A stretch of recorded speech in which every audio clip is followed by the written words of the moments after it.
Hi everyone, my name is Maliki from Bite Size Temporary Works, and welcome to this episode where we're going to talk about temporary works awareness.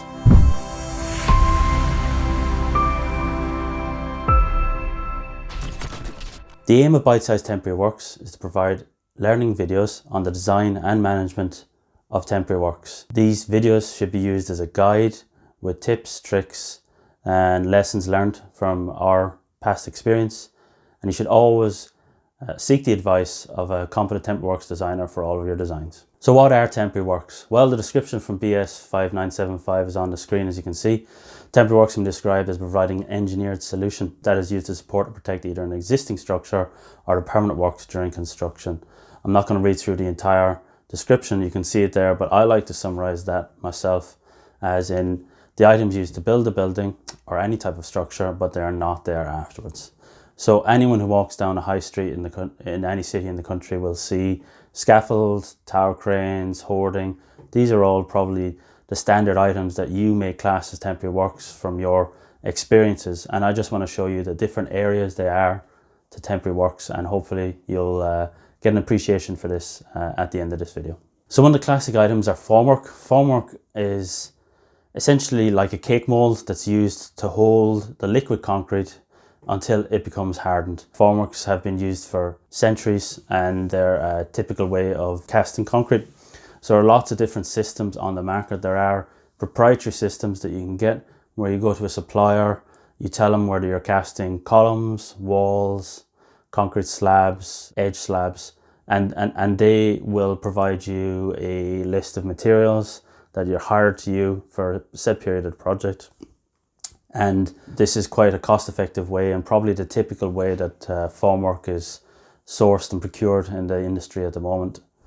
I'm going to talk to you in a bit of detail about timber formwork, because sometimes this is used for bespoke items where a standard formwork won't work. So in the images you see here on the top, these are two separate formwork systems. One is a proprietary formwork system, which a lot of people may know from the colours, but other systems are available. And the one that we see, the timber version, is essentially a wall formwork. You've got two panels that are constructed of timber wailers and soldiers either side of the proposed wall location, and then these are tied together with divvy-dag ties or tension ties to hold both panels together. When the concrete is poured into this structure or form, what you get is you get hydrostatic pressure, or you get pressure where it's trying to push the two panels together. And this is dealt with, this pressure, by the tension in the divvy-dag bar systems. So it works really, really well. These timber versions, while they're bespoke, if you have a repeatability of the same detail on a project again and again and again, then they can become cost effective. On the bottom pictures, we can see a column, the tall vertical column. And what you have in a column scenario is you can have, they're not as popular now, but they were used quite a lot in the past, where you've got clamps with wedges that are knocked in to restrain the clamps together and tighten on that formwork timber system. They take the pressure through them through tension and shear in the wedges, and it works quite well, although the proprietary systems have probably taken over a lot of this market. The other image in the bottom is where we've got a slab edge. The issue with a slab edge is that you've got a slab edge here and at the other side of the building, so it's not really feasible to do a divvy-dag tension type system between both ends when you could be talking 20, 30, 40 plus meters. So what you have is you've got a stop end, or a single-sided shutter as it's called in the industry. So this has to deal with all the pressure through the structure rather than the use of the divvy-dag tension system to balance or equalize the forces. So you can see here you've got raking props and props on the ground that are used to support this slab edge formwork, and that's quite popular with industry to do that. It can also be complemented and used in a proprietary panel system with maybe timber props or the proprietary propping system as well. So that works quite well. The next area of temporary works are facade retentions. So facade retention comes into place when you've got an old historic type building, sometimes not even that old, but you've got a building where the internal configuration of the building does not suit what you require it for. So a lot of examples might be this, where you've got a masonry facade, you've got timber floor joists and cast iron columns throughout the building. So the floor to ceiling heights just don't work for modern offices or modern retail spaces. And also the column grid spacing doesn't really work for modern structures. You'd need larger spans. So what happens in this scenario is that the facade that's located on the high street or on street side may be listed in certain circumstances, may not be, but you want to keep that character of the building. So the idea is that you knock the entire building on the inside, keep that facade retained and standing on the outside, and you introduce a new building to the back. When you introduce the new building to the rear, it's a modern steel or concrete structure with better floor to ceiling ratios, better grid layout, and that structure is tied back into the facade at the end of the project when it's completed, and it then retains the facade in the permanent condition. So what is the facade retention? Facade retention is simply a tower that can be, in the images here we see individual towers that then have wailers spanning between them, but the facade retention could be continuous over the entire facade length. And the idea is that it's there to restrain the facade when it is freestanding from wind loads, from geometric imperfections, from itself, its own self-weight, acting at a slight angle. It's also there to withstand any impact loads that may happen from the street in the temporary condition while it's being built. So the idea of facade retention, it's very popular. It allows you to retain the character of that building while introducing a newer, more modern building to the rear. And it can be done in a lot of different systems. So some of the images you'll see here on this screen, you'll recognize it as being a proprietary system that you can go and get off the shelf. But facade retentions can be completed in bespoke steelwork, fabricated steelwork. They can be completed in scaffold, depending on the size of facade, or they can be completed in proprietary propping systems, and there's at least 4 to 5 of these propping suppliers on the market. So now I'm going to talk about basements. So basements there's a significant amount of temporary works in basements, and there's a lot more that I can cover in one slide here today, and we'll cover in a lot more detail in a full presentation on its own.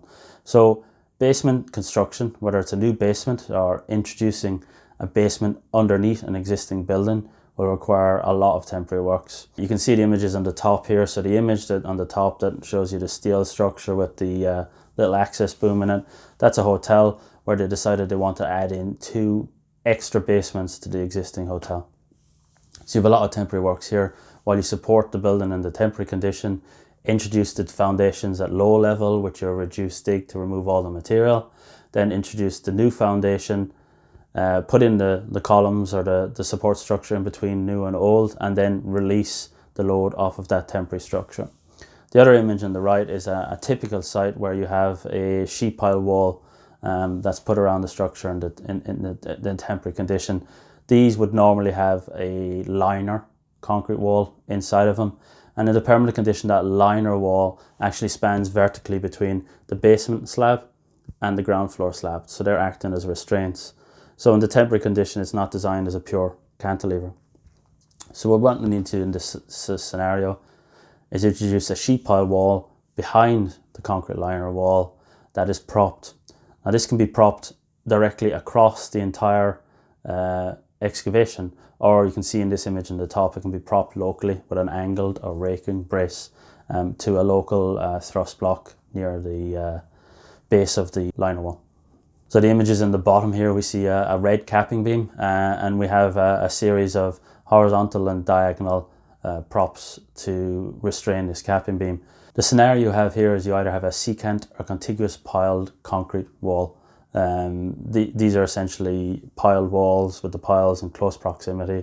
And in the permanent condition, these are designed again to be restrained by the ground floor and the basement slab. They're not designed to cantilever in the temporary condition. So a lot of the time what you do is after the piling is completed, you would install the capping beam all around the site.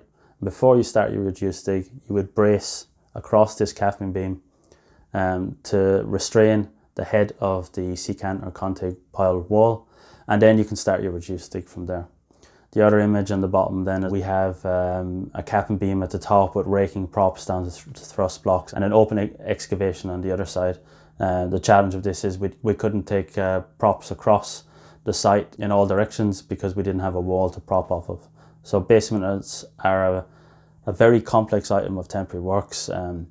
It's not straightforward to just design the prop. You need to know how you're going to get it in there and how you're going to get it out at a later stage as well. And a lot of projects I've been on, I've seen people having to cut out props at a later date at great expense because that hasn't been dealt with in the sequencing. Now I'm going to talk about tower cranes. So tower cranes are probably what anyone will recognize as an obvious indicator of construction activity, and in a lot of cities it's seen as the number of tower cranes in the city is seen as how well the construction industry or the economy of that area is doing. You've lots of different types of tower cranes. You've got flat top tower cranes that you can see in the image here on the top. Then the image on the opposite side where we've got the core and the steel frame. On the top of that you've got luffing jib cranes. So the main difference between them is one's flat top, it's rigid, and that is your sailing point all the way around. The other one is luffing jib. So it gives you a tighter radius or circle to rotate around, and it just means that the extents of the crane can be confined within the site if need be, and that's a lot of times that's a problem in a city centre site where you don't have rights to oversail on neighbouring properties. Lots of different options for foundations for tower crane bases. There's a Syria document that covers this in detail, and also I'm going to do a presentation in a later section that will cover tower crane foundations in detail. Normally the scenario you have is it's a massive piece of concrete that's cast into the ground. If you're talking about a gravity base, you're looking at something in the region of 6 meters by 6 meters by 2 meters as a starting point. A piled base would be something similar, but depending on the ground conditions on the site, if there's piling happening there already, then you can use that as your base. You've ballasted tower cranes. So ballasted means that the tower crane supplier provides the cartilage that stops it from overturning, and these are the forms of massive concrete or steel blocks that sit on the base of the frame. You also have a scenario where you can see in this image, the large image on the side, you can see 3 tower cranes are sitting on the top of the concrete core. In that scenario, you need to design a tower crane grillage, which is the connection from the base of the tower crane to the top of the core of the building. And this allows the load from the tower crane to be transferred down into these cores, which are massive stiff members. And it just needs to be dealt with in a lot of detail, and coordinating of all that is quite challenging. So that's a brief overview of tower cranes. Construction sequencing is an important part of temporary works. At times it can be the easy part of the project, can be designing that prop that goes into the basement, but how you actually get it in there and how you remove it from the basement at a later date is the challenge. So in the images on this, we look at some complex sequencing that we've had to deal with in the past, where we wanted to install a basement underneath and around an existing building. So the scenario with this is that all of the loads that you're trying to do when you open up the side of this building, all of the loads that you're taking into temporary works need to be imposed below basement level, so you can release those loads at a later date and they're not being undermined by the construction of the basement. So the images on the top here, what we had is a scenario where we had to remove the back wall from a building and also put a basement in underneath it. So we ended up having to pile at the masonry wall location. These piles needed to go below the existing basement, the proposed basement level. And the next thing we did was we tied all those together, and it also added a complication of the boundary wall on the side where there was a sheet pile wall. So once that was completed, the sheet pile wall was installed with a berm left in place, we started to cast some of the basement slab to the rear. Then the casting of this basement slab allowed us to prop the sheet pile wall on the boundary of the basement slab. It allowed us to install the needling system on top of the piles, temporary piles that we constructed. Once that was completed, we could remove the berm on the bottom image here. We could remove the berm from the face of the sheet pile wall, and we could start removing the masonry to form the new opening in the rear of the building. Once the masonry was removed, we could do a mass reduced dig throughout the underside of the basement area. We can continue casting our slabs of the basement to the rear of the building, and once we had all those basement slabs cast, it would allow us to start working the liner wall. The liner wall was then cast to the underside of the props. It was designed to act as a cantilever in the temporary condition, and when that achieved its design strength, we could remove those props. So I hope that gives you a flavour of how construction sequencing is important, and sometimes it's not just designing a prop. That can be the less challenging part of the project. The challenging part is how it all works together. And if one of those elements in that sequence has not been completed or is completed out of order, then it doesn't allow you to remove the temporary works or install the temporary works at the point where you need it to do. So the programming and sequencing this is quite important.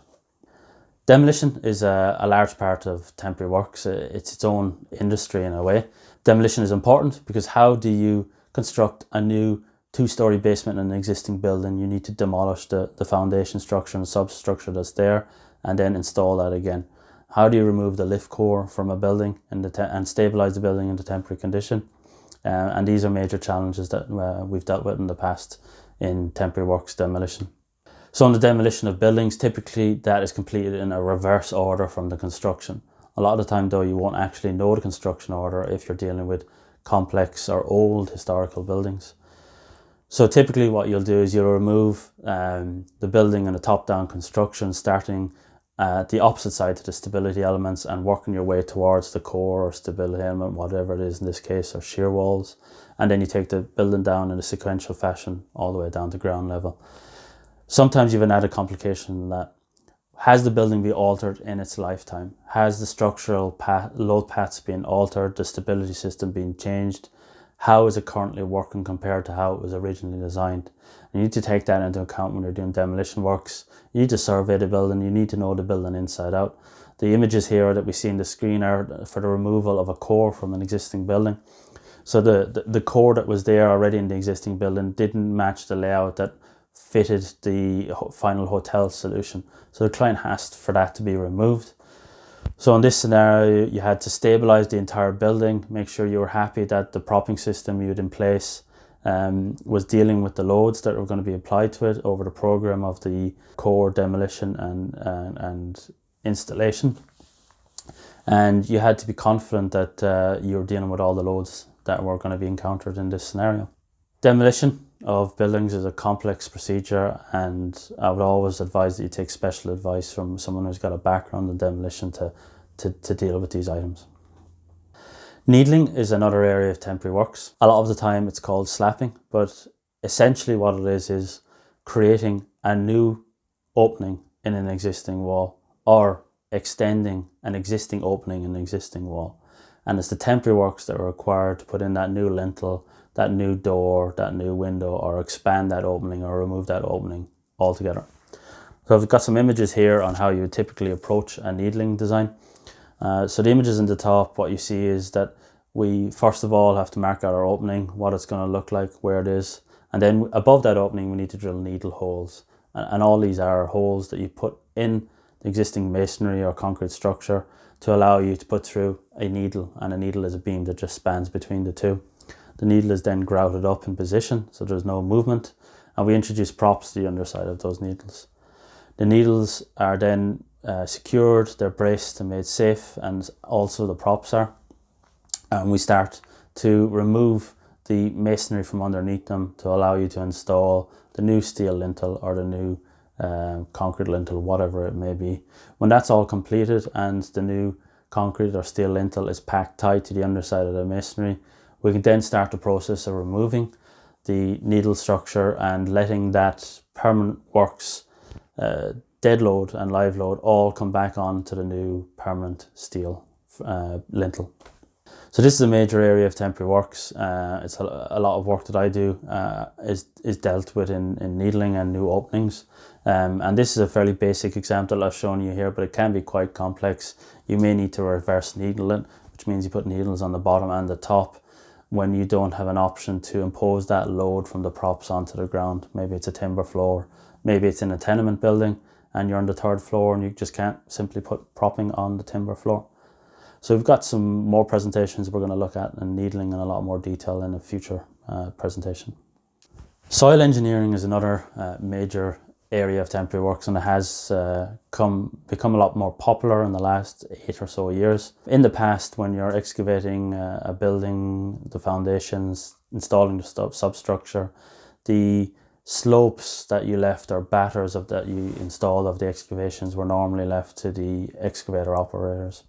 Nowadays, that's not really acceptable. It's seen as a risk, and what you want is an engineered solution of your slope stability. Soil, especially sands, can behave differently in the temporary condition when they've been dug out. A lot of the time you can see that they will stand up almost vertical, and sometimes operators, excavators and site teams can get a bit of comfort that that's standing and it's going to be safe. But do you want to send operatives and materials down into that open excavation? No, you don't.